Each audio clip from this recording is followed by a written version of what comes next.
Okay, here we go. Stand by. 3, 2, 1, action. Assume nothing. Brash, bald-faced blasphemy. Question everything. I find it extremely hard to imagine. Open your eyes. It is quite all right to be an atheist. The fastest growing group of people in the country has been measured as being those who have no belief or who are atheists. You don't have to be apologetic or quiet about it. Challenge the opposition. You see religion on 100 fronts losing the argument. And start thinking. This is The Thinking Atheist Worldwide. With your permission, kind of a relaxed show tonight. I think a relaxed show. We've got a few heavy topics in the email inbox tonight. It's an anything goes show. No set topic, no specific theme, just whatever it is that's on your mind that you want to talk about. And we'll just sort of blow through the switchboard and through the email inbox and see exactly what sticks. I want to say a huge, huge thank you to the atheist community of Tulsa and the Oklahoma Atheists. They were sponsors of the second annual Oklahoma Free Thought Convention. And I had the privilege of going out and spending time with 500 plus of the nicest people you will ever meet. And it was difficult to keep up. There was so much enthusiasm. I think especially here in Oklahoma, everyone's getting together for this free thought event, and there's so much enthusiasm. They're around people who understand how they think, who get it. And they come by the table, and I had a chance to just shake so many hands, and the speech itself, all the speeches were really something, and all were quite different. And I am working on getting that footage in so that I can produce it for my YouTube channel. Will and the folks at Free OK have been very gracious to allow me to have it videotaped so that beyond the 500 and whatever attendees we had there, we can make it available to the tens and tens of thousands of online viewers from around the world who want to see it. And it was amazing. Caleb Lack was terrific. Eddie Tabash was there. David Silverman, president of the American Atheist. Hemant from Friendly Atheist did a fantastic job. Abby Smith, Teresa McBain of the Clergy Project. I was pretty happy with my presentation at the end. I felt, I don't know, you're on stage, you lose a little bit of the track of time, and I'm an idiot because I fully charged my laptop, which I was using for the text of the presentation, thinking it would remain charged for the speech. And about 25 minutes into it, the whole laptop just dies. So I'm like, honey, could you get me the power cord from the, and so the whole thing, I have to stop. And of course, no one on YouTube's going to see that. I'm going to go back and completely whittle that out and make sure it's fluid and flows and is what it needs to be. But at the end of the day, I had no voice. I mean, I had nothing left because we just been talking and hugging and shaking hands and swapping stories, and people would say, here, sign this mug and sign this and say hi to my kids. And what an amazing time. And those who think that these types of events are counterproductive or a waste of time or religious or what have you are simply missing the point. I don't know about anybody else. I'm guessing if you're like me, you really need community. You really crave the opportunity to get together with people and connect and laugh and smile and just feel like you are around people of your ilk, people who get you. And at the end of the day, I just couldn't stop smiling. I went home exhausted, but I was just smiling ear to ear all night. And honestly hoping that, when you're placed in the keynote position, you feel a tremendous amount of responsibility. You're sort of the last, you're either the last thing they experience or you're kind of an aftertaste, a bitter aftertaste. Or they go, oh, crap, man, it would have been a great show if we hadn't have done this. And I debuted Afterlife, which, by the way, is, I think, at about 65,000 views.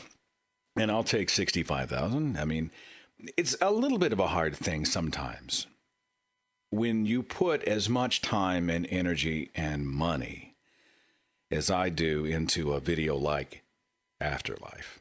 And if you've seen it, hopefully it's all up there on the screen. You're seeing the high-end graphics and you're seeing the you're hearing the licensed music, and you're seeing just the dozens and dozens of hours it took to put together, and you get 65,000 views, and that's fantastic. I'm not complaining about the views, but relatively speaking, it is frustrating when anything on YouTube with boobs in it automatically has 5 million views. So some guy farts over a birthday cake candle and makes a flame, and everybody laughs. It takes about 12 seconds to shoot. They stick it on YouTube and they get 50 million views. That kind of thing makes me a little nuts. It makes me a little crazy. The water skiing squirrel. He's out there, people. They just stuck a camera on him and followed him around the pool. And I have to admit, it's the cutest thing ever. It's just so darn cute. Squillions of views. I was watching some videos, and I'm a sucker for this stuff like anybody else is. I mean, I'm part of the problem. Buddy of mine told me that there were some videos online, some pranks that were done with the airbags of cars. What they would do is they remove them from the vehicle, and they place them under somebody's sofa cushion, and they wire them so they can be triggered remotely. And they wait for some poor sap to come in and sit on the couch, and they detonate the airbag. Well, that thing will snap your neck. I mean, so I'm in there. We're all howling with laughter, watching people sitting on the couch, and boom! I'm part of the jackass generation. I'm part of the problem. But you see that, and you think, how long did that take? It was a phone video. He held it up, they shot it, he exported it, he stuck it on YouTube. Millions of views. And yet you put a labor of love together like Afterlife, which it was. It was something I'd wanted to do for so long. And when I showed it at Free OK, I was way nervous. I was standing behind the curtain side stage, watching the faces as best I could as people were digesting this 9-minute opus, hoping they would be touched by it and hoping they would be engaged, hoping it would have the desired effect.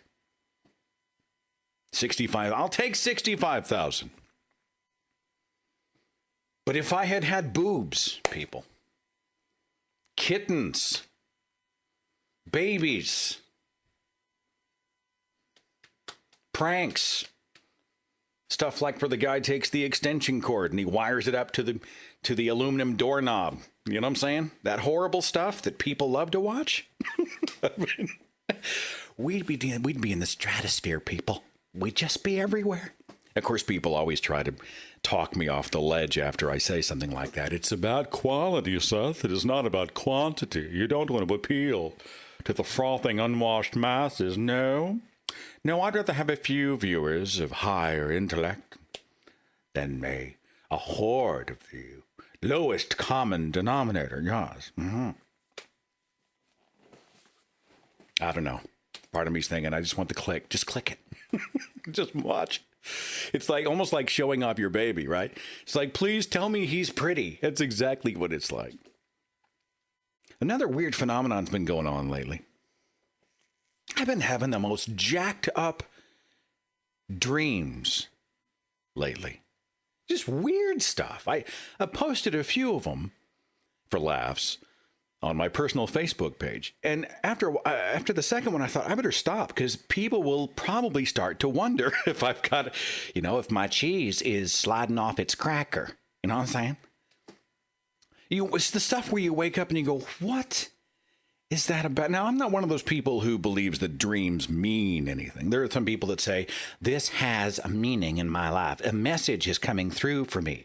I don't buy into that. I think your brain is kind of a blender, And it's a mix of real world memories and probably anticipation, nerves, imagination, and whatever you had for dinner all thrown in. I mean, I just don't put a whole lot in it. But I have dreams like I had this dream. I was a parole officer. I was the assistant of a parole officer. I'm supposed to go out and I'm supposed to bring the convicted felons in for their parole officers meeting. The catch is that all of the parolees on my list are over the age of 80. My job is to get them to the meeting before they die of old age. So I'm driving around looking for these people, and I find them, and I put them in the passenger seat of my car. And I swear to you, time after time, as I'm driving to the parole officer's office, the person expires in my car. No, it gets better. Somehow I know the procedure in my dream. If a parolee expires in my car, I then am required to put them in a grocery shopping cart and wheel them to prison. So I get out of the car, I pick up the body in a shopping cart,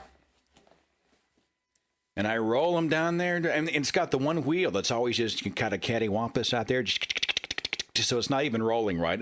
And I roll them all the way, and I don't even know how long it is. There's no time in dreams. I end up at the prison. I'm in this lobby, and there's this hugely long line of people.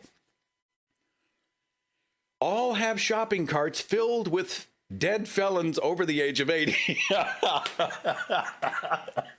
and I wake up, and I'm telling Natalie, baby, what did we have for dinner last night? You know, was there something spicy in that linguine, or what would cause that? I've always had an active imagination, but come on. I had one more real fast. I promise you on the switchboard I'm coming. But 3 nights ago, I had a dream. As real as the day is long. I get up, my phone alarm goes off, time to go to work. I get up to make coffee. The problem is that my coffee maker is also the same. It's a military supercomputer used by the highest level of military generals and whatnot to determine our course of action during a critical time. And I guess during the dream, it's some critical moment. I don't know if we're having an international crisis, we're on the brink of war, what have you. I'm trying to get my coffee made, and yet this huge room full of generals right out of Dr. Strangelove are making decisions using this high-powered military supercomputer, and we are fighting over the button. We're literally switching it. Coffee, military supercomputer. Coffee, military supercomputer. I wake up and I'm just like, maybe it's time to seek professional help. Maybe the stress has finally gotten to you. You know, honestly, it has been it's been a stressful spring. There's been a lot going on. There's been a lot going on. I asked Natalie what we should do. We're trying to find some time away. We're trying to get some time together to just unplug. So we've been looking for like a long weekend getaway. Just get out of town, get away from the phones and the computers and the stress and the deadlines and the craziness, and just try to unplug. And we've been working on that, trying to find some place that we can get in here like mid-August sometime. We're going to go out, and maybe that's part of it. Maybe it's just a meltdown. I don't have an explanation. And I'm not really sure why I shared it with you, except I'm not sure who else to tell. You're pretty much my family, and that's how it's going to be, people. You're just going to have to take the good with the bad. I got some messages in on our Anything Goes podcast today. I had a message from Duncan who asked, is coming out as an atheist the same in magnitude as coming out as a homosexual? Well, Duncan, I can't speak obviously firsthand about it, but I asked our Facebook page to weigh in. And there have really been some parallels. I heard Daniel Dennett talk about the parallels. Coming out as a homosexual is a lot like coming out as a non-believer. There are some parallels there, but I think it honestly is going to probably depend on your personal situation, your family dynamic, your culture, your community, just where you are in this world. Geographically, we'll have a lot to say about that. But even on our Facebook page, I saw it go both ways. I had some people say, I am a lesbian or gay, and I came out and it was easier or it was harder than when I came out as an atheist, or I did both at the same time. And you can actually, I think tonight, if you're listening live, go to our Facebook page and you can watch that thread unfold and see that there's no easy cut and dry answer. I'll only say that there are some real similarities, and it's a very polarizing thing to proclaim, quite often creating at least, if not tension, outright divisions between you and the people you are closest to in your family. It's heartbreaking and tragic, and unfortunately, it happens every single day. Phil sent a mail. He said, having grown up in an evangelical household, I feel like there should be legislation that prohibits parents from forcing their children to attend any sort of religious event. Maybe if the world allowed children to emancipate themselves from mental slavery, once they reach a certain age, then maybe religion would begin to dwindle away. I think 12 or so should do. That's the age at which most kids can keep track of themselves for a while.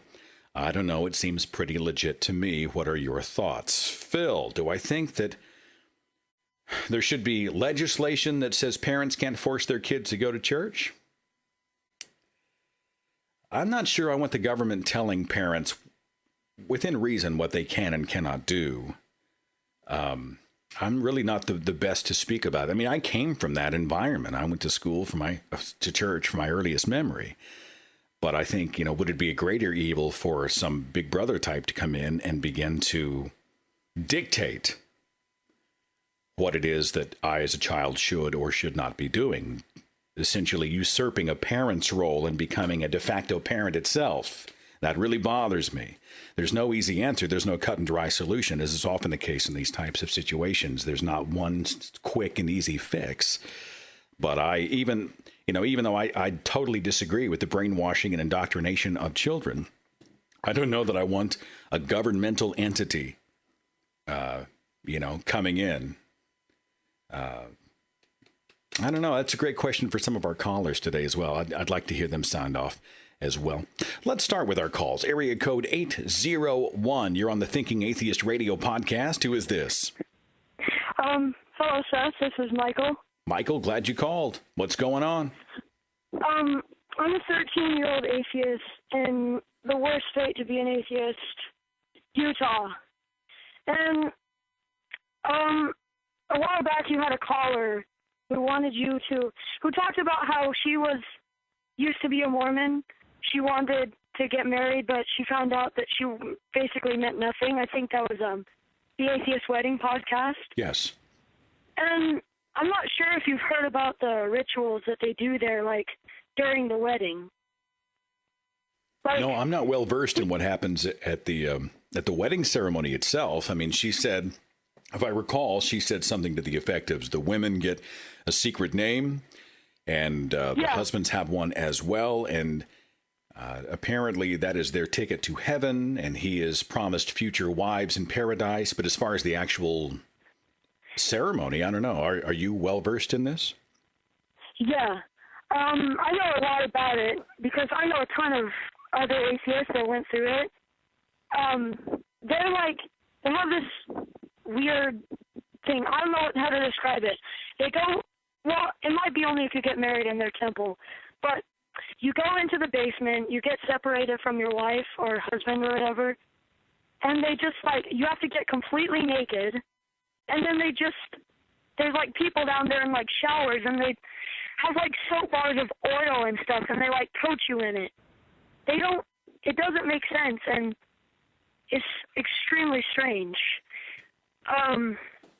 I just wanted to get that out there. That probably sounded weird, but well, most religion, my friend, sounds pretty weird when you put it in literal terms. Part of me wonders if somebody just thought it up because it sounded ritualistic and was another excuse to pass the plate. I can't imagine somebody actually thinks this particular scenario is going to do anything. I feel like the Mormon Church is just a big scam. Just a big money-making operation. That's exactly what it is. Yeah. You talk about the missions where they go and they can't even go on their Facebook and talk to their families when they're there. Yeah, it's scary. So wait a minute. Are you in a Mormon family? Yes. But you are a non-believer. Does your family know this? Do they know that I'm an atheist? Yeah, are you playing that close to the chest, or do they know that you don't believe? Oh, my parents and my brothers know that I am, but nothing outside of that. Like, no family other than my immediate. So do they care? Are they just passive attendees at the Mormon church, or are they hardcore? What are they saying? Honestly, they don't even like to talk to me as much as they used to anymore. Like, it's the stupidest thing. We have to go there. They know I'm an atheist, but they force me to go. Like, Jesus is going to have the cure. But like you posted on the Facebook, Jesus doesn't care about you unless you're Jewish. So that's the point, too. They always go, Jesus loves you, that sort of thing. But, like, how they deal with it, they'll keep reinforcing the fact that when I die, nothing happens. Like, they'll go, and out of nowhere, too. They just want to bring it up somehow that when I die, nothing happens. And, like, when you die, nothing happens either. It's so frustrating. Well, it won't be long, my friend. It won't be long until you are of legal age and you can decide your own path. In the meantime, you can use this as an exercise. You can be sponging up all sorts of good inside info on the Mormon Church, what they do, how they do it, how they think, how they indoctrinate, and who knows, you might be on stage or in an authority position somewhere actually educating others about what the Mormon Church is and how to protect themselves from it. But in the meantime, just for lack of a better way of saying it, don't give up the faith, my friend. You still got us, okay?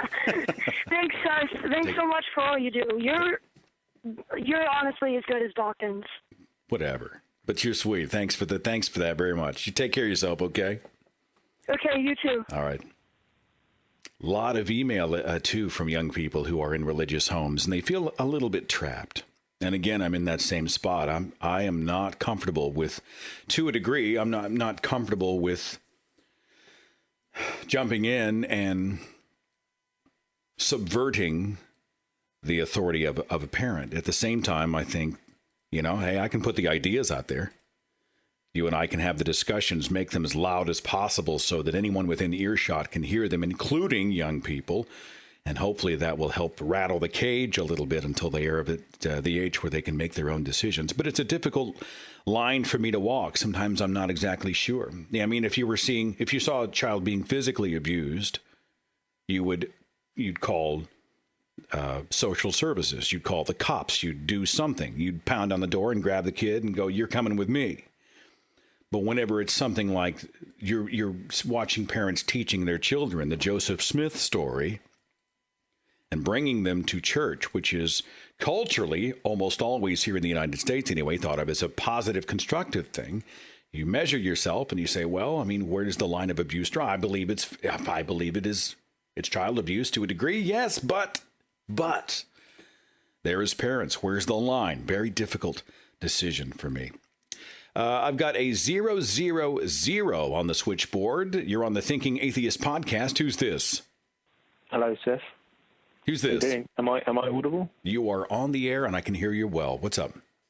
My name's Vishal. I'm from the United Kingdom. And it's just a quick one, really. I wanted to talk about a facepalm moment. Sure. That I had with my dad, and it's on your favorite subject, Noah's Ark. I know you like that one. I love that story. But my yeah. family, yeah. my parents brought me up as a Jehovah's Witness, and I'm not sure if you're aware, they are old Earth creationists, so they believe that the Earth is millions and millions of years old. And the conversation came up because I was having I wouldn't say an argument, but a debate with my dad. And he came up and said to me in a smug kind of way, "Can you tell me when it first rained?" And I said, "Well, I don't know, but it seems like you do." And he said to me, "It rained for the first time during the Great Flood of the events of Noah's Ark." And so I had to break it down to him, and I said, "Look, it only rained for the first time 4,000 years ago. How did rivers get formed? How did plants and animals survive for this whole time without the rain?" And it was just, you could see the cogs in his head were like trying to work it out and how to get out of it. And in the end, all he said to me was, if that's what it says in the Bible, then that's what I have to believe. It's so frustrating, you know. It's like such a facepalm moment. You know, that's not the first time out. I've heard that. That the very first time it rained on planet Earth was when God flooded the earth during the Noah's Ark story. There's something in Genesis where it talks about the mists of the water was in mist or something. I can't remember exactly where it is, but it's somewhere at the beginning. I had a young Earth creationist assert that there was a membrane, apparently like the ozone layer, that encircled the planet, and it was filled with water. And God essentially ripped the membrane open so that the floodwaters would then come from the sky. I don't know where they got that. No, it's just... I remember talking about the 6 days of creation, and Jehovah's Witnesses, they believe that a day is a symbolic day, so one day could mean 1,000 or even millions of years, according to God. And then I said, okay, then I'll give you that. But still, it doesn't make sense, because if you read it in the Genesis, it breaks down what happened on each day. So I said, so plants were formed on, I can't remember what day it was, I think it was 4. And then on the 5th day, seasons were formed. So how did plants survive without seasons for all this time? And you could see, like, when I was explaining it to my parents, it just came down to, it comes down to faith. Faith. Gotta have faith. No, I totally get it. I mean, how did he create the light and the darkness and then the sun and the moon? Yeah, exactly. You know, in what order did the animals... Here's one of my favorites about Noah's Ark that I hadn't considered until I actually did the video, which was, I guess it's been almost 2-3 years now. But, video, all right, thank you. God floods the earth, right? All right, so you've got all the saltwater creatures. You've got the sharks and the whales and all this down here. And all the coral and jellyfish and everything. So God floods the earth, and it's fresh water. The rains came, right? And it rained for 40 days and 40 nights. So now you've contaminated, you've disrupted the very, very sensitive balance. The ecosystem has been totally, you've made the oceans essentially toxic. It would be impossible for these creatures to survive. And if it had been salt water emoting from the bowels of the earth to flood the earth, then you would have killed all the freshwater fish. It makes no sense. It does not stand up to scrutiny. Do you know what else doesn't stand up to scrutiny? Is when I was explaining this. I said, how did any of the plants survive? They would have all drowned. No one ever considers that, which is really annoying. And I said, like, sunlight cannot penetrate further than something like 300 meters underwater. Mm-hmm. So how did any of the trees or the delicate flowers, how did any of that survive? It just isn't true. And it's just, when I said to my dad, after that flood, you're telling me that kangaroos swam back to Australia. Is that what you're telling me? The thing is that he conceded. And the thing is, though, but why do you still believe it then? And again, it just comes down to faith. And I was just like, oh. When the carnivores walked off of the ark, and there were no other animals anywhere except for the ones spared on the ark, what did the carnivores eat? I mean, I remember the first time I heard that question posited, I thought, I'm stupid, because it was the first time, as an adult, it was the first time I'd actually stopped to think about things like that, you know? That's the thing, though. What's it called? Children can, they can make this sound so stupid. But then as adults, when the child asks this question to an adult, they say, oh, you don't understand, you don't understand. Yeah. But if a child can unravel this story, what makes us so, when we were in the faith, what makes us so understand, we understand a bit more that, God sorted that one out. Well, I'm glad you're arguing reason with your family or whoever. That's awesome. It's never got heated, by the way, and I think that should be what everyone should do. I mean, if it decides to get heated, then obviously walk away. There's no need for that. Well, you didn't go to your father and say, you're an idiot for believing Noah's Ark. You asked him a legitimate logistical question and calmly waited for the answer. I think there's a lesson to be learned there. Well, the credit to him, he conceded and said, actually, that makes sense.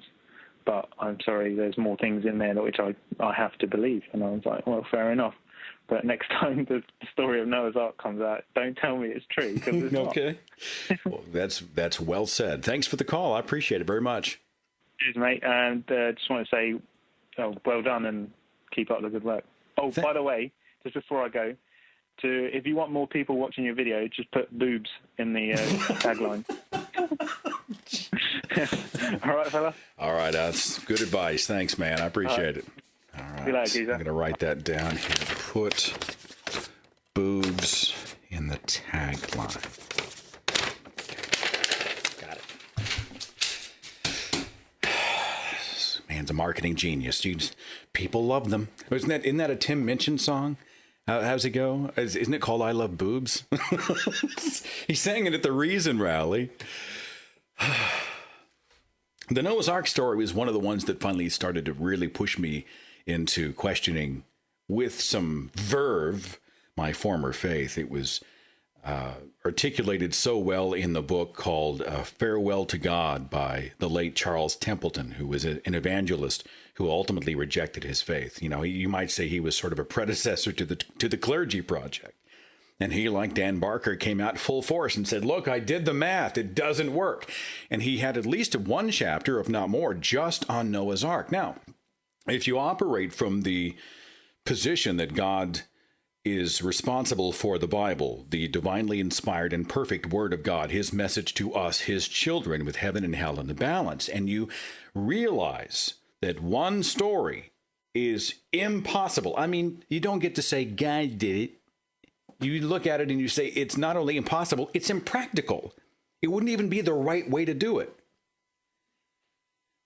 Then you realize that everything starts to crumble. You could go as far to say that you don't even have to read the rest of the Bible, because one of its major stories is demonstrably false. So as a credible, perfect document, you can't go there. Oh, it's just full of stories, Seth. It's just stories. Just stories. They're parables for us. Parables for living. Melissa sent me an email and said I came out as a non-believer to my family a few years ago. There was a fiery period where I was cut off financially and kicked out, and so on. But after a few months, things seemed to calm down. I've been away at college, but every time I visit, I notice my parents seem to be in a state of denial about my lack of belief. They act normally, talking about going to church as if it's a given, then waking me up Sunday morning as if I'm going to go.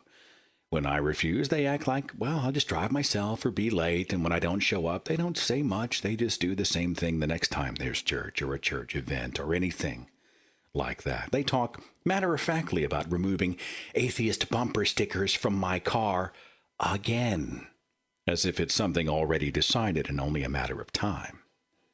I think this is deep denial.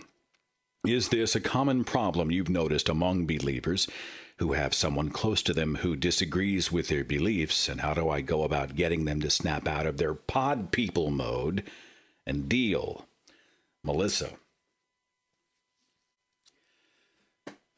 What I have gotten in my own family is a desperation to rescue me from hell. There's an overt, almost overwhelming humiliation, I believe, as a parent, feeling that they are somehow responsible for the fact that I am not a believer.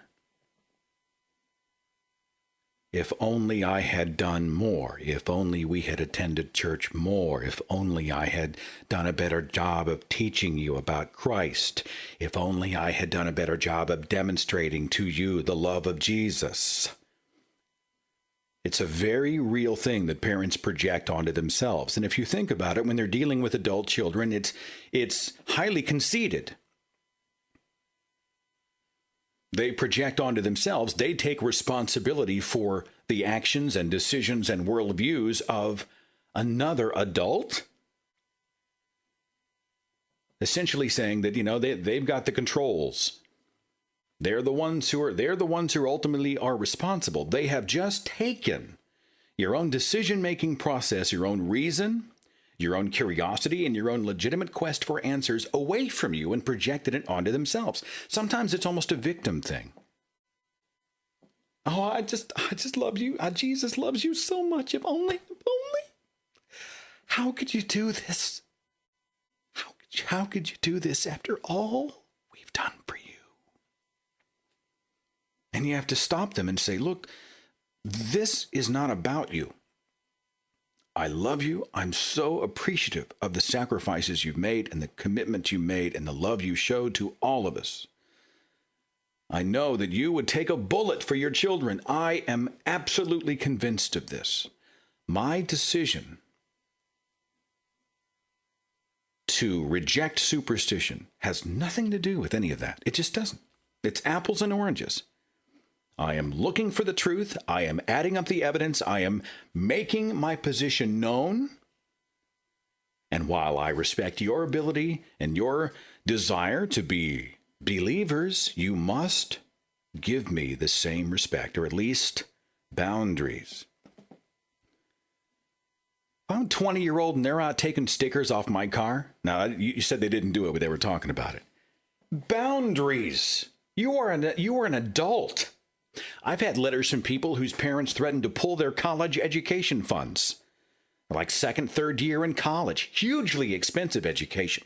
A major life commitment. This will affect the trajectory of the rest of their life.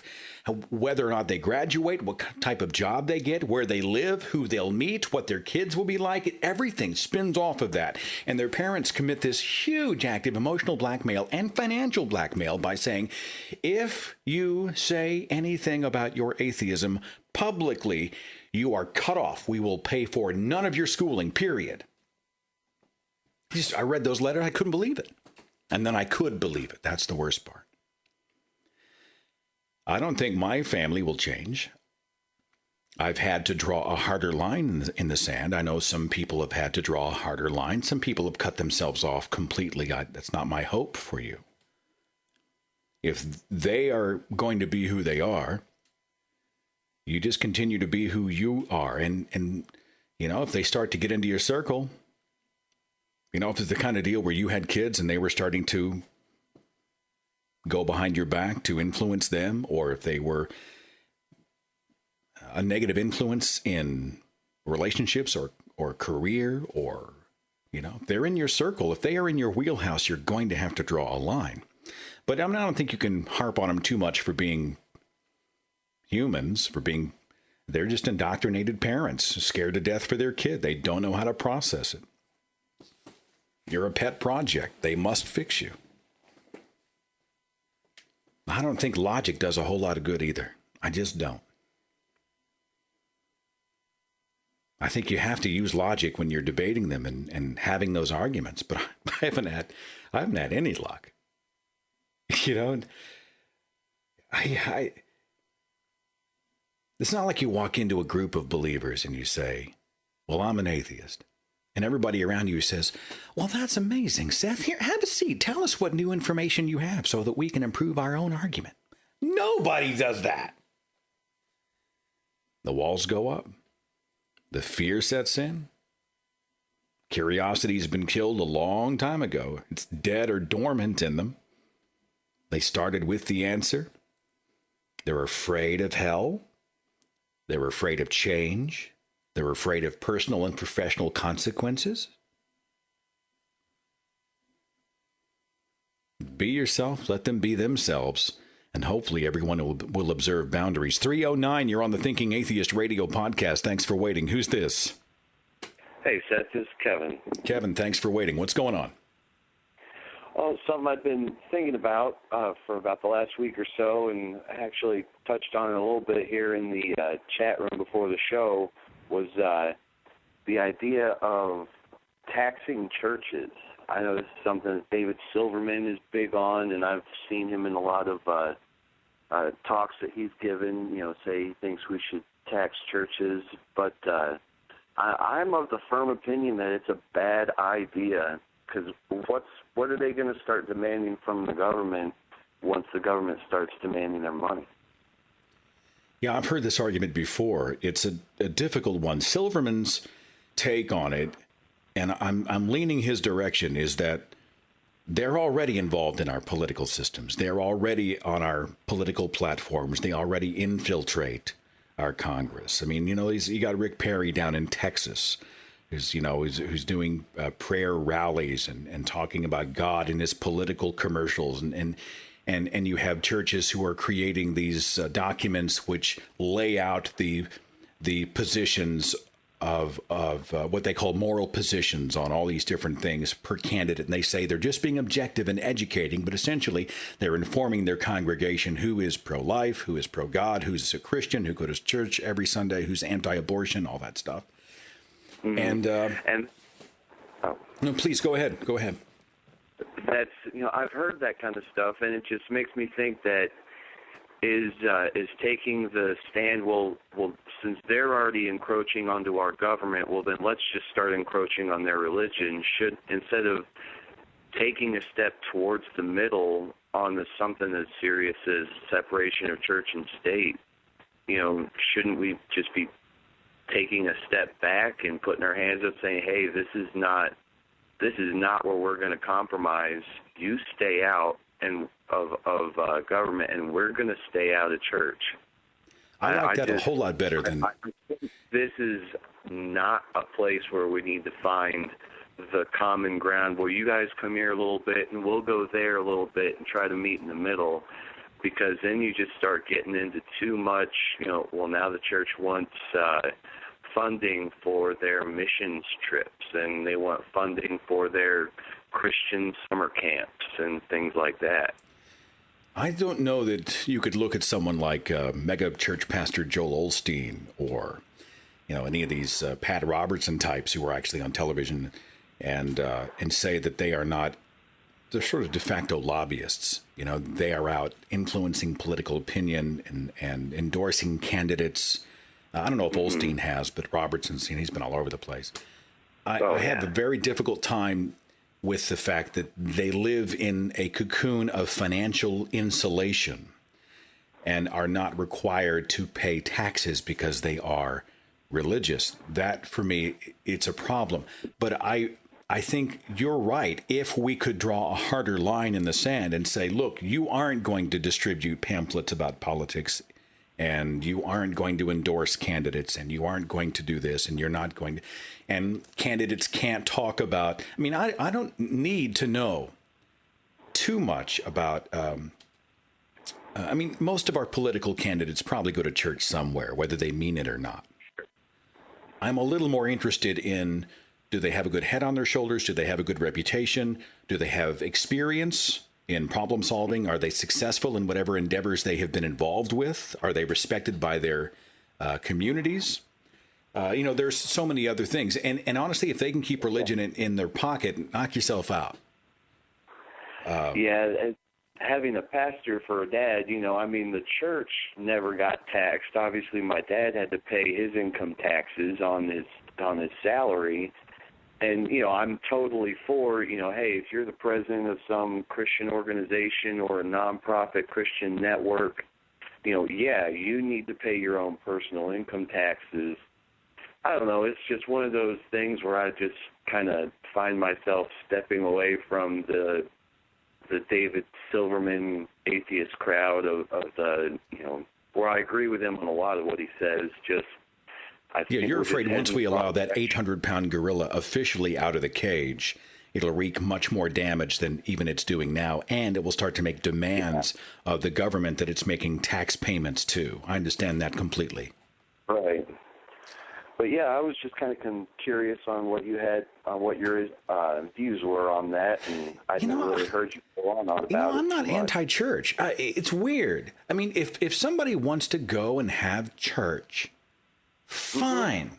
If they want to tithe because they think they're going to be blessed by it, fine. It's when those things turn into actionable things that influence our science education textbooks, our political systems, all of these things that are supposed to be protected from religion. And those things, the bleed over is everywhere. It makes me crazy. And I don't know what the solution is. The chat room now, they're all going, tax them over and over and over. So, I think it's a polarizing topic. I do not know the answer, my friend. Well, I do appreciate it. Well, thanks for calling. I'm sure the comments section is going to have a field day with that one. Take care of yourself, okay? You too. All right, thank you. I don't know. I mean, I kind of think, why are they insulated financially? You know, does Peter Popoff, the televangelist and fraud, who's doing ministry to the tune of millions of dollars, does he get a break because he's religious? It's a business. Why does he get a pass? But if he starts to have to pay his percentage, has he then bought himself the right to stand on the floor of the House of Representatives to make arguments in favor of policy? Nicholas sent me an email, said, wholehearted atheist for over a year now. I've come to the conclusion that atheists can be just as bad as fundamental Christians. Some of my Facebook friends post about atheism 20 to 30 times daily, consistently deprecating religion. Do you believe atheists can be just as bad as fundamental Christians, or do you believe the messages are different, as in the atheist is spreading the truth, as the believer is spreading fiction? Therefore, the consistent post from the atheist isn't bigotry in the same sense as the believer. Thanks for your thoughts, Nicholas. Well, Nicholas, I'm a softie. I mean, I do battle whenever I feel like I need to do battle, but I'm also one of those people who sometimes it's like it's the same reason I want to get out of town for a few days. you know, you've got to have some balance. You've got to have some balance. And I posted something on the Thinking Atheist Facebook page, and I'll just pull it up here and read it to you because it actually speaks to what you are addressing. It reads this. It says, noise.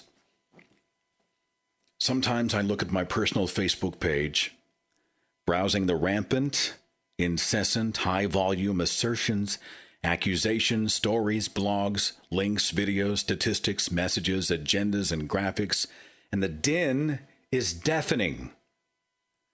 I'm an activist to a pretty great degree. I host a radio show. I produced videos for, and I host the community of the Thinking Atheist. I speak frequently and very publicly about religion and the need to reject it. That work gives me great pride and fulfillment. It keeps me sane. It gives me perspective. And I hope it would provide positive things for those who participate here. But I'll be honest with you. Those that fill Facebook daily with literally dozens and dozens of variations on screw religion, screw whatever political party, or screw any other group, they make me weary. Every day, X is stupid, X is retarded, X is insane, X must be supported, X must be stopped, X to sign this petition, X can go screw himself. Post after post after post after post after post every day. The user shouts at throat-shredding volume in a desperation to be heard. Now, sure, it's important for us to raise consciousness, to encourage debate, to challenge sacred ideas and institutions, etc. But when did we become so suffocatingly preachy that our use of social media became anti-social? Little more than noise. A blaring bullhorn so irritating and continuous that regardless of whether or not the message is legitimate, people long ago tuned out. When did we become the car alarm that everyone ignores? I've dealt a lot with the activist temperament. I get it to an extent. I live it. And sometimes it's healthy to unleash the whirlwind and see what the dust kicks up. Sometimes it's good to get angry, to express outrage, to draw attention to an injustice, to defend a credible worldview, to defeat a poor one. But I, for one, also want to use my social media as a pleasant distraction. to connect with others positively, to smile and to laugh and to see and share the good stuff that should be a part of all of our lives. I want the clever videos and the laugh out loud photos and the anecdotes about people's lives and the family photos and the meaningful things that make life good. Corny? Sure. I'm a teddy bear. But I'm also a guy who thinks it's important, even imperative, to occasionally put the kibosh on all the bombast and the bullhorns and instead think, say, and do, and post things that go beyond the metaphorical middle finger. All you activists out there, I salute you. Just don't forget to be a person instead of a platform. 25 agenda-driven links a day doesn't tell me you're passionate about change. It tells me you're probably lacking balance in your life. And you apparently have way too much free time. Sometimes less is more. Sometimes a sniper bullet approach is better than the shotgun. And sometimes it's time to stop the full-scale offensive and take some pleasure in this world. Fight the good fight, just don't forget to enjoy the good stuff.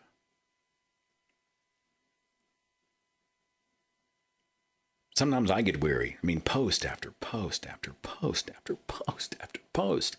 God, be a person, for Pete's sake. Let's take some joy out of the day. Area code 519, thanks for waiting. You're on the Thinking Atheist podcast. Who's this? Hi, Seth. This is Emily calling from Canada. Emily, I'm glad you're here. What's going on? I have to tell you, I love your show. Thank you. I live right on the border of Ontario and Michigan, actually. And I have to tell you, it's like there's a line that separates sanity from insanity.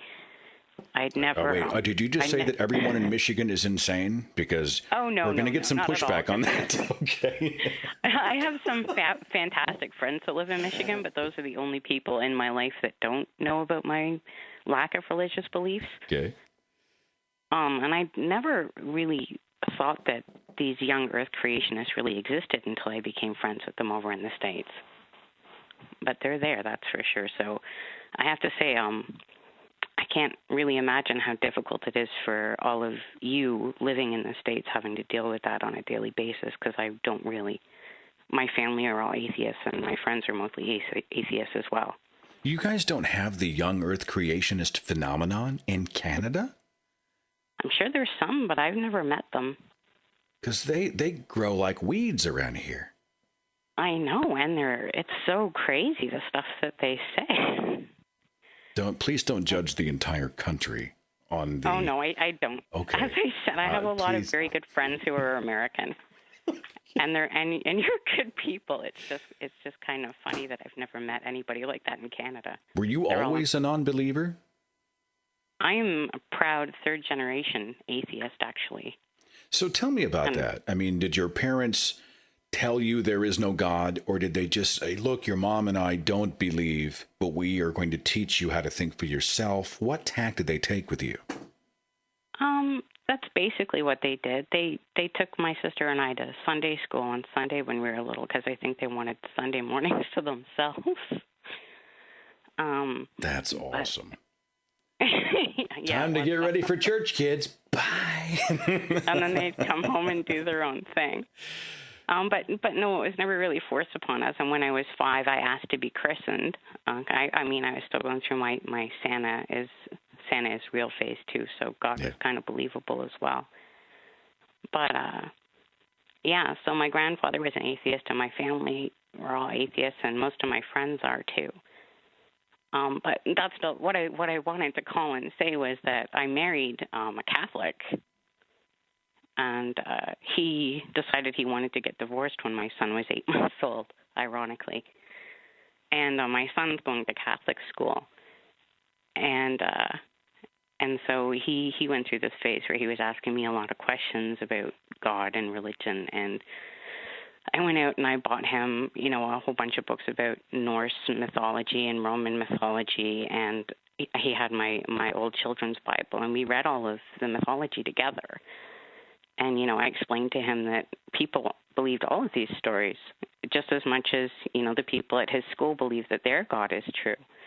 And then we sat down together and watched the story of Susie and the Noah's Ark video, and my son loves those. Wow. He thinks they're fantastic. And I have to recommend to anybody who's raising a free-thinking child out there that Richard Dawkins' new book, The Magic of Reality, is absolutely fantastic. Are you getting some pushback from your ex on all of this skepticism and non-belief and mythology and all these terms you're throwing out? I don't think so. I know that my son has told my ex that he doesn't believe in God, and I'm sure my ex knows where it's coming from. And my ex's answer to that was, well, I have a hard time believing that, all of this is for nothing. And my son came home and told me about it and said, I don't really think that was a very good argument. So he takes really more of a passive approach, right? Everything's complex. I don't know how everything began. I don't know a lot about science, but it sure is a big universe. Somebody made it. So is that kind of the deal? Like he's just more of an outlying look of, well, there's a God out there somewhere? Yeah, I think that's the deal. I mean, when we were together, he went to church on Easter and Christmas, and sometimes when his mother forced him. And I know his mother wasn't very pleased when we were planning our wedding, and I said I didn't want to get married in a church because I didn't believe in God. And I don't think that she was very happy with her son's choice in a wife after that. And we didn't end up getting married in a church. We got married by a justice of the peace in a garden. So I think maybe that made him justifying our divorce a little bit easier. Well, I'm excited to hear about a parent that is teaching a child that curiosity is something to be cherished and cultivated and embraced. That makes my day. And the fact that, your child enjoyed something that was produced on my website. I didn't make the story of Susie for kids. I mean, it's got a cartoonish look about it, but I was just going for satire. The fact that young people get it is awesome. That just makes my day. And I watched it first to make sure it was appropriate for him, of course. And he just thinks it's hilarious when the preacher gets gunned down in the church. That's his favorite part. Please, I hope he can. How old is he? He's 9. I'm not endorsing the gunning down of pastor. For those who haven't seen the video, it's a larger statement about the supposed hand of divine protection while pastors are being gunned down every day. Just go watch the video, people. Go watch the video. Well, hug your boy for me, and thanks for the encouraging news. And hang in there. We Americans, sometimes we're a little slow, but we're coming around. Okay. I love you guys. You're great, Seth. Thanks. Take care of yourself. All right, you too. All right, bye-bye. Bye. Yeah, there's the bit in the story of Susie is the pastor's giving a sermon on divine protection, and he's gunned down by a crazed madman, and I think that was right out of the headlines. I mean, it's happened so often in this past several years.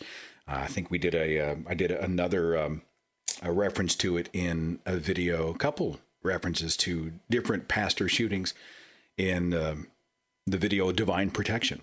And we're talking about, God's ordained proxy here on earth who is spreading his message to an auditorium sanctuary filled with his children, and he allows someone to come into his house bearing a lethal weapon and gunning him down. And there's pandemonium and chaos and heartbreak. And, and we made the correlation that would you allow a mad person to come into your house and wreak havoc? No, you would do everything in your power to protect your family, your beloved children. You would lay down your own, do whatever it took. And yet, every day we see all these tragedies, churches burning to the ground and people losing their lives. And there's a pastor and his son killed in a plane crash and all these horrible things. And these are supposedly the A-team, And God just he just does nothing. God, the Lord works in mysterious ways. Sometimes a pastor being shot several times from behind the podium while holding a Bible literally in front of his face to protect himself as the bullets whiz through the pages and his family goes into mourning. Well, that's the best way for God to have his will done. We just don't understand it because we're just insects on this planet. 318, thanks for waiting. You're on the Thinking Atheist podcast, and this topic is no topic because anything goes. Who's this? This is Cody. Yeah, I figured that. What's going on? So, what do you have for me? I kind of had a story because, okay, so I go to Shriners because I have feet problems. And I went up there with my grandpa one day, and they asked me what my religious beliefs were because I had gotten to the age where they kind of have to ask that question. And I told them I was an atheist, and and the woman goes, "You don't believe in God?" And I go, "Not really." And she looked at my grandpa with this just amazed expression on her face, and he goes, "Well, he just needs to be reprogrammed." No. He did. Used the word reprogrammed? Use the word reprogrammed. Now, I have some people who do not know who the Shriners are, and I don't have a deep knowledge of them. I know that I think they began as Freemasons. They may still be the ancient Arabic order of the nobles of the mystic shrine is what I'm reading here. We call them the Shriners. They have the Shriners Hospital, and they go around and they do fundraising and essentially try to create solutions for infirmed children. And they're in parades, riding the golf carts, and they wear the big hats and whatnot. But I don't know a whole lot about the Shriners. But are they truly religious, superstitious, whatever? I mean, do you know much about them? Well, I know that the people that you see, like that you actually talk to, aren't actually Shriners. They just work for the hospital that you're at. The Shriners, as one of the people in the chat just said, have to be a 32nd degree Freemason. I'm reading this directly. It's a men's fraternity rather than a religion or religious group. It is not connected to Islam, despite the theme. Its only religious requirement is that all Shriners must be Masons, and petitioners to Freemasonry must profess a belief in a supreme being. So it's very broad, very nebulous. As far as I know, that's correct. Yeah. They do their job very well, though, except for that one time, and I just figured I'd give you that story because it kind of messed me up for the day. Well, when someone says you require reprogramming, it made me feel, like a computer. Yeah, it's like they are. At least they're being more honest about it than most. Most people say, "Well, we just need to do a better job of showing them the love of God." What they mean is we got to get all of these inconvenient, crazy thoughts out of his head and pound Jesus into him and God into him so he doesn't cause any more problems for us. Yeah, pretty much. How old are you? I'm 15, going to be 16 in August.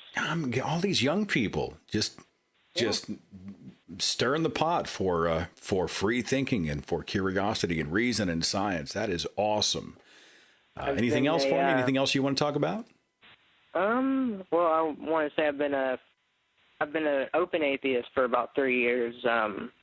Questioning and stuff for about 5. And that's about it. I love your show. Love listening to you talk, and Aaron, just love listening to him talk. Aaron's awesome. Aaron is yes, he is the man, and so I appreciate the kind words. Thanks for calling, and glad to meet a young person out there who is making a difference. It's awesome. Take care of yourself. You too. Thanks, sir. Let me get back to the Shriners here real fast because I want to make sure I don't do them an injustice by incorrectly painting really who they are. The wiki page for them says that the Shrine's charitable arm is the Shriners Hospitals for Children, a network of 22 hospitals in the United States, Mexico, and Canada. Originally formed to treat young victims of polio, but as that disease was controlled, they broadened the scope. They now deal with orthopedic care, burn treatment, cleft lip and palate care, and spinal cord injury rehabilitation.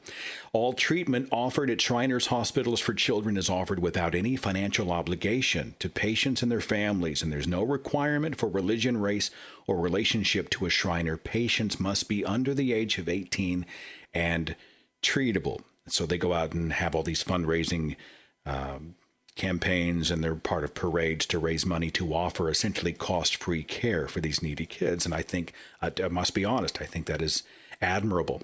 I had a letter from Joseph. He said, my father was fairly religious when I was growing up. He would be the greeter or reader at Catholic Mass, make us pray before we ate, sing Christian songs on his guitar, and make us listen to him read from the Bible for hours before we got to open our presents on Christmas. He also works for a nonprofit faith-based organization of which he is a major part. That's another story all its own. Living a lie at work so he doesn't lose his job and having to wake up every morning and deal with evangelicals. Over the past few years, through lots of reading and research, prompted by my skeptical little brother, my dad has gone away with religion. But the strange thing is a part of him is still religious. He still prays over his food. He still believes in God. He's not just a spiritual being, I mean the big G-O-D. Though he admits he doesn't know much about him, he uses, quote, the beauty of the world, and this can't just be an accident argument a lot. But though he's now against religion, it baffles me how much he still believes. A part of me thinks the reason why my father still holds on to some of his religion is because he's scared. I've tried to tell him how wonderful life can be without God, but nothing seems to stick. He's not said he's an atheist because he believes atheists are usually arrogant and ignorant. He also claimed atheism requires faith to believe there is no God. That sort of stopped me in my tracks. I was curious what you thought of that. Does it require faith to believe there is no God? Or does it simply make more sense to not believe in something because there's no evidence? Quite frankly, I don't have faith that zombies don't exist.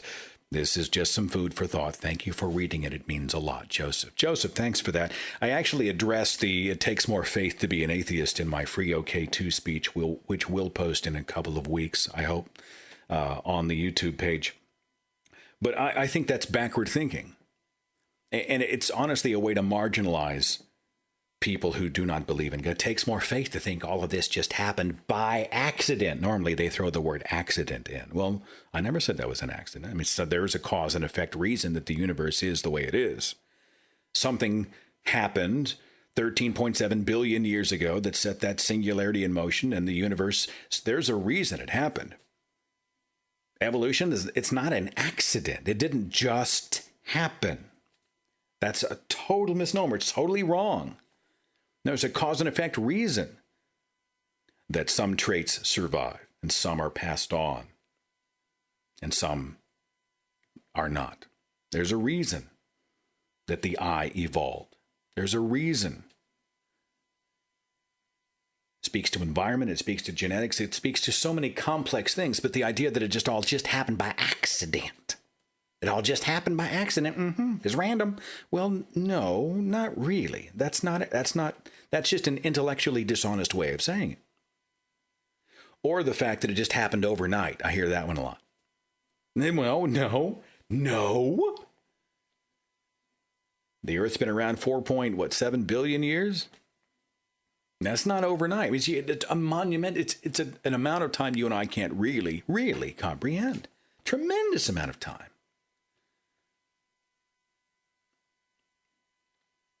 I think a lot of people are afraid. I was speaking to Al Stefanelli from Free Thought Blogs a few weeks ago about worshiping ignorance, and he was talking about fear. Fear. Don't want to get this one wrong. And the fear of hell is something that's programmed in early. I think some people take comfort. There's a romance to it, where you go out and you look at a beautiful sunset and you say, some people say there is no God. But when you look at that, you know that there's someone out there.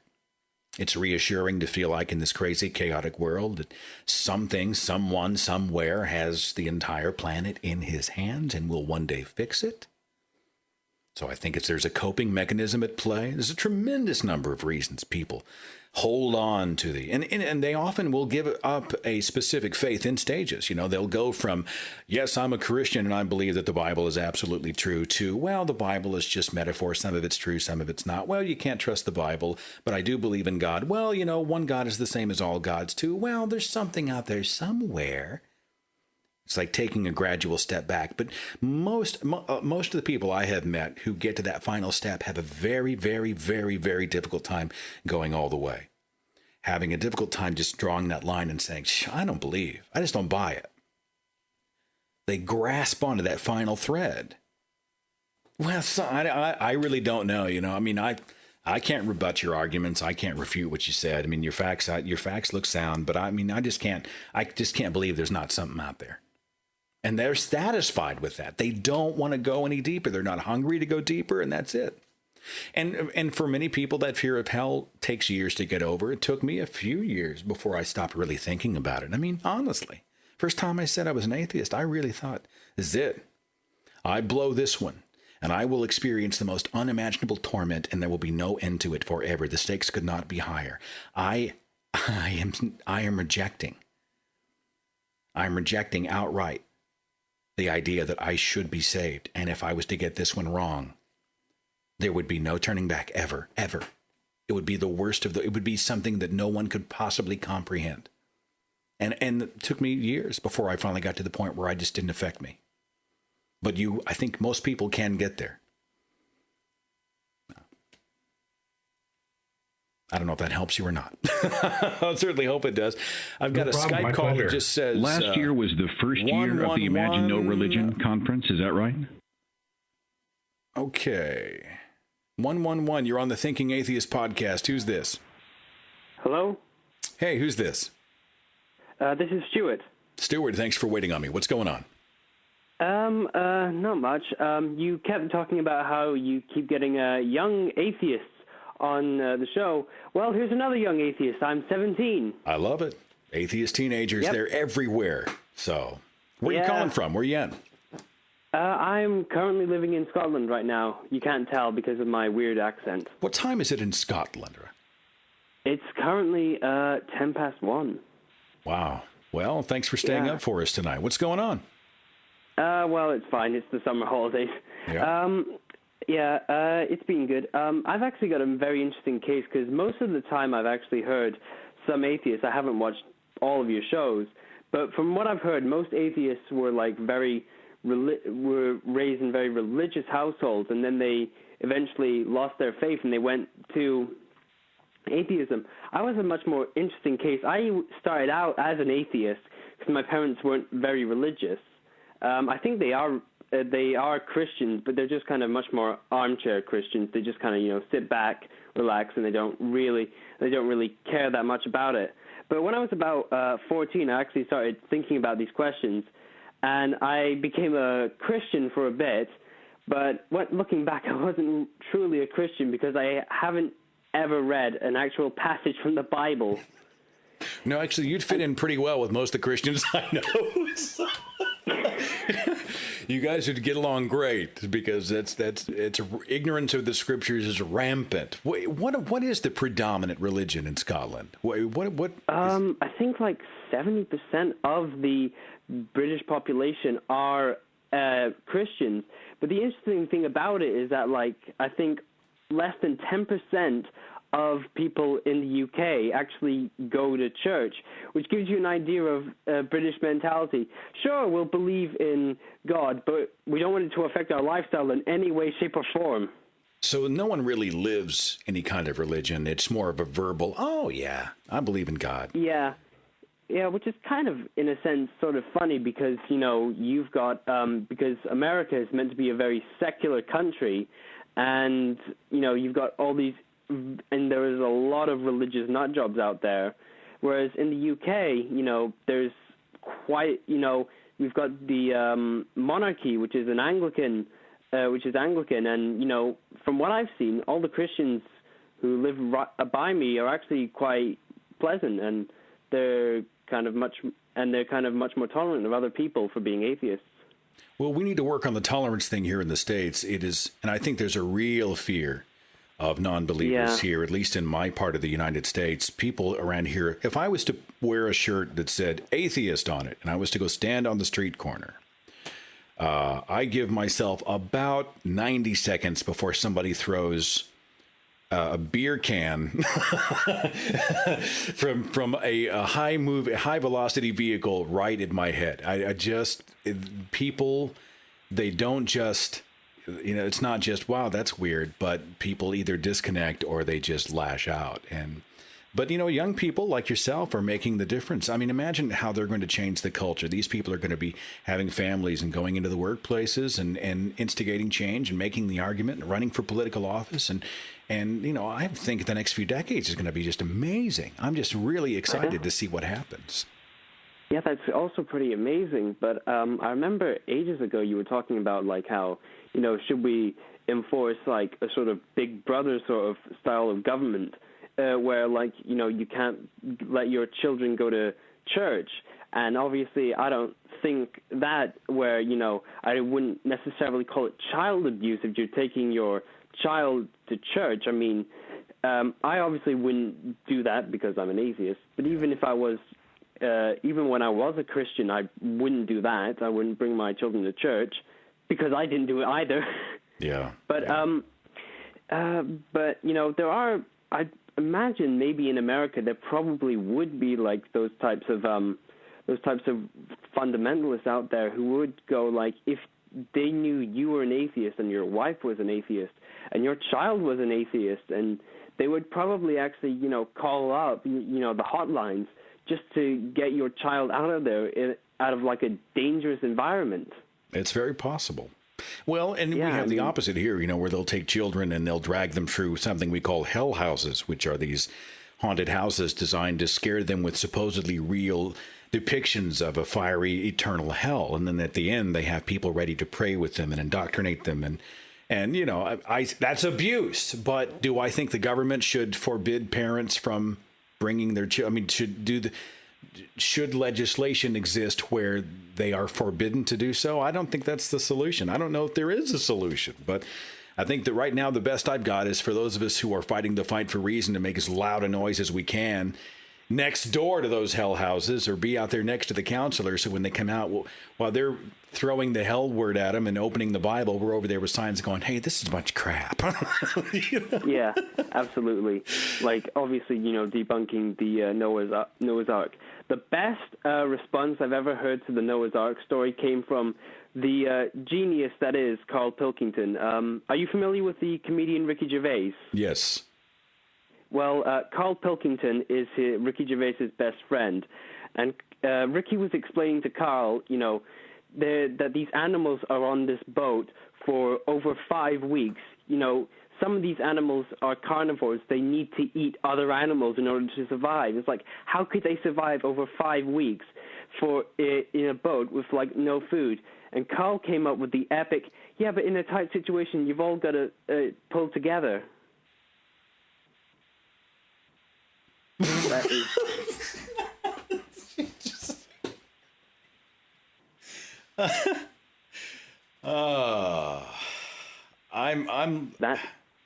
Dude, I'm totally lost. I'm totally lost. I'm going back and listening to that one again. Hey, take care of yourself. Thanks for calling in from Scotland. It is my pleasure to meet you. No problem, Seth. All right, take care of yourself. Bye. I had an email in from Kevin. He said, I think some, if not most, of the notorious televangelists are atheists, or at least agnostic. They know that what they are preaching is false and has no proof. They use religion to get money and fame. Their only concern is to not break the law or get caught.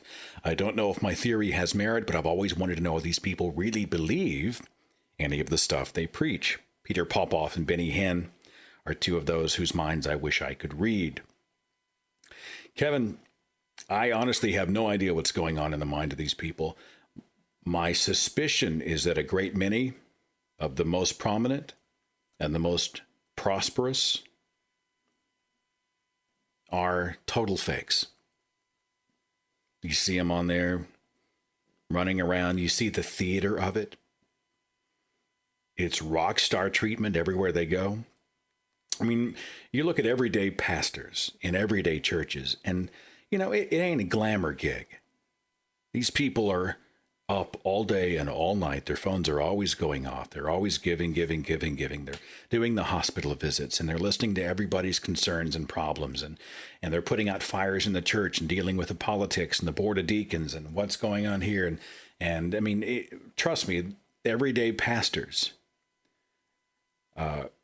most of them would have to feel called or led in some way to do what they do, because it ain't a glamour gig. It's not mansions and hot cars and jet setting across the country and television appearances and multi-million-dollar incomes. So I honestly think most regular pastors and mid-level evangelists are true believers. But I really do think once you get up, especially in the upper tiers, and you see the lavish lifestyles and the crazy hair and the $3,000 suits and the unbelievable adulation and adoration that these people enjoy, this insulation, you see the theatrics. And I honestly have to think these people they're just fake. They're cashing in. A sucker was born every minute. They know it. P.T. Barnum is right. They know how to pass the plate, promise blessings.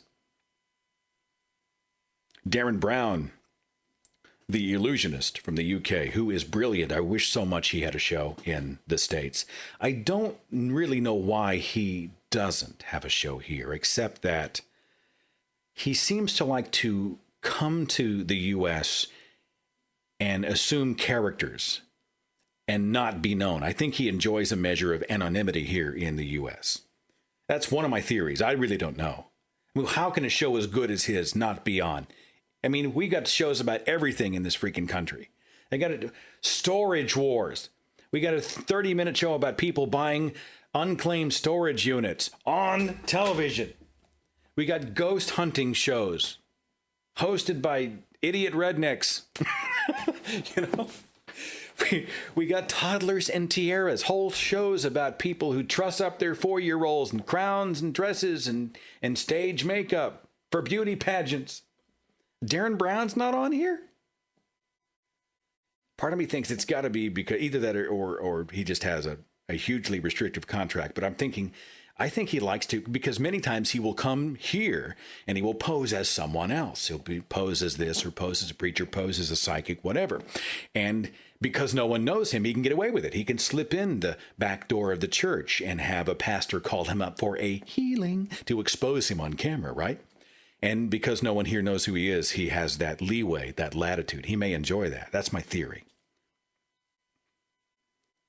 But, you know, he's exposed I don't know how many of these people. And they just keep on doing it. And you know what?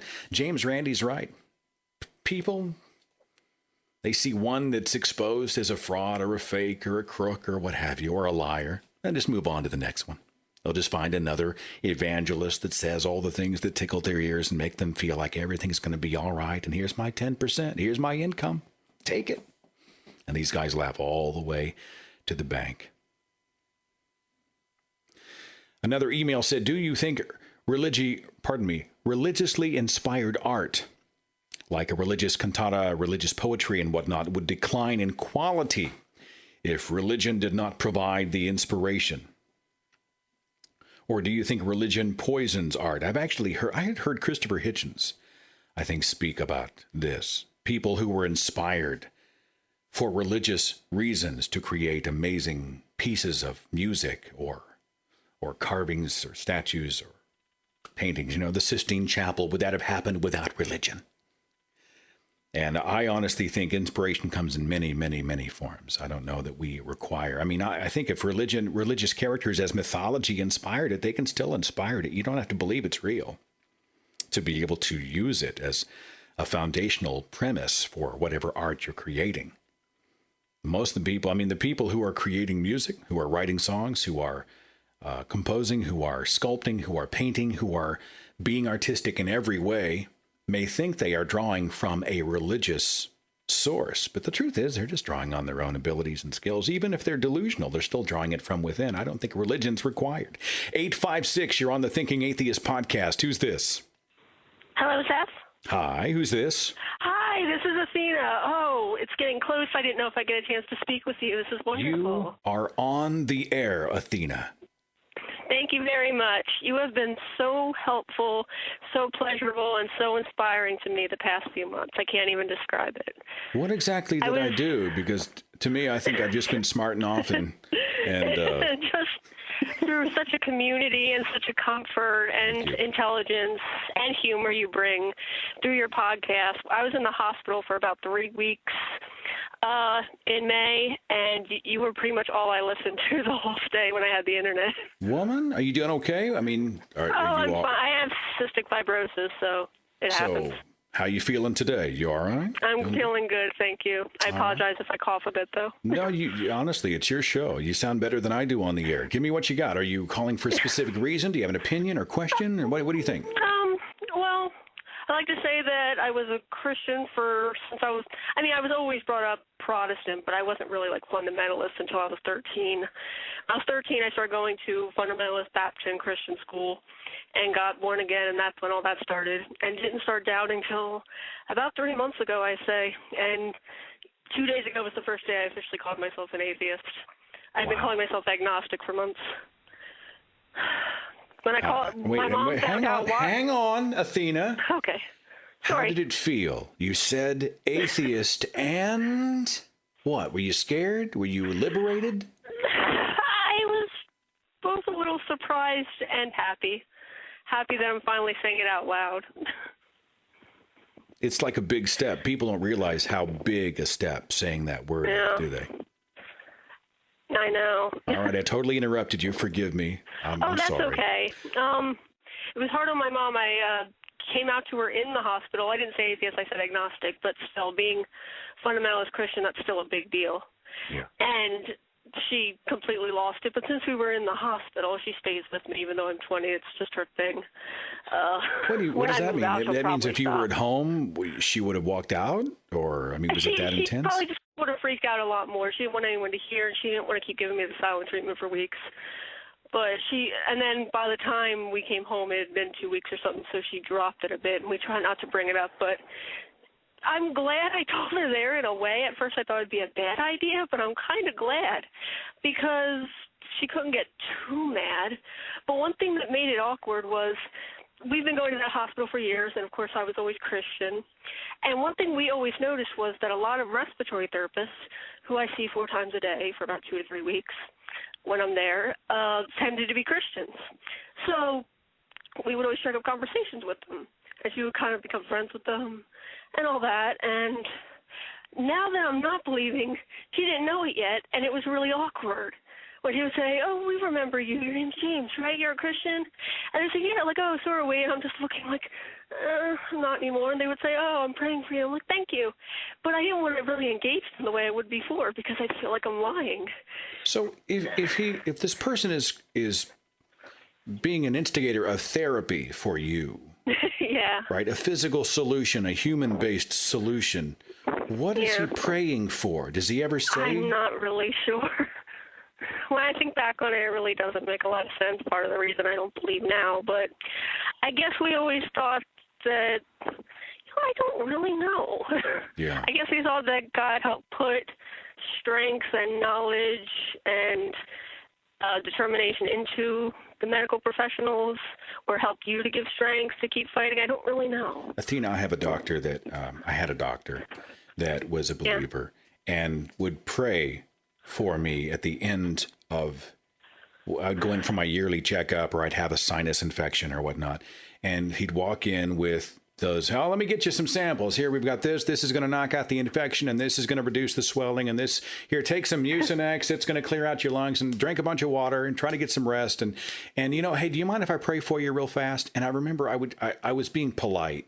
This was even when I was making the turn, right? And I was thinking, this is all crap. But I didn't want to make it awkward. And I said, whatever. And the whole time he's praying, I'm like, you just gave me hundreds of dollars worth of medicines. What are you praying for? What? Please, Lord, we ask that the medicine, you'll help the medicine do what it's supposed to do. And I'm like, it's already predetermined what the medicine's going to do. Yeah. Well, I'm glad to hear that you're having a good day. So overall, I mean, you're good. You're in a good place mentally, physically, emotionally, everything good? Yeah, I mean, it's been very hard with my mother because even though we don't bring it up on purpose, sometimes it'll come up somehow. I don't really know, like, if I were to be having a bad day or someone we love is having a bad day, like, it's really scary that you don't believe in prayer anymore. Like, you should feel guilty that you're not praying for them. And I'm like, I still care about them. I just don't think that makes sense anymore. I'm like, but I don't want to argue with you. And she'll just go off, you know. Don't be too hard on her. She's a parent, and religious parents, you know, they really think it's on them to fix it. But religious parents, you know, they really think it's on them to fix it. But at the same time, don't be afraid to draw that line in the sand and be yourself. Be who you want to be, who you believe the right person is for you. We're all over it. In the meantime, there's a whole community of people who are rooting for you, Athena, okay? You do a great job at what you do. I really think with the way you work online, there's such a fine and difficult balance between having not enough ego because you have to be confident, working privately, and not having too big an ego that you don't prove or that you insult others. And you do it so perfectly. You're not too much of a softie, but you're still so friendly and so intelligent. And I'm so glad I was able to find your work. I am saving that audio, and that is my new ringtone on my phone. I just want to hear it all the time. Just play it over and over for me, Athena. All right, big hugs from me to you. I got to go, but you take care of yourself. Thank you very much. Have a good night. All right, take care. Wow, that's an amazing compliment. I am not worthy.